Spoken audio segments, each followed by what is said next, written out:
आपके पास ज़िंदगी में 2 चीज़ें हैं ना, आप कभी मायूस नहीं हो सकते। एक अल्लाह से अच्छा गुमान और दूसरा यकीन।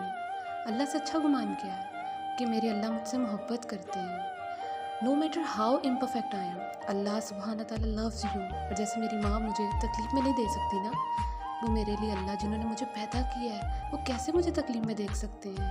यानी मेरी ज़िंदगी में अल्लाह, मैं जो भी कर रही हूँ मेरे साथ है, चाहे मुझे समझ आए या ना आए, इसमें मेरे लिए फ़ायदा है। और दूसरा अल्लाह पर यकीन, इतना यकीन जिसे कहते हैं ना अंधाधुंध यकीन, कि मेरे अल्लाह रास्ते बनाने हैं आपने, आपके सिवा कोई रास्ता बनाने वाला नहीं है। मैं अपने इसबाब नहीं देखता, मैं अपनी काबिलियत नहीं देखता, ग्राउंड रियलिटीज़ को नहीं देखता। जब तक मेरे साथ आप खड़े हैं ना अल्लाह, मुझे किसी की परवाह नहीं।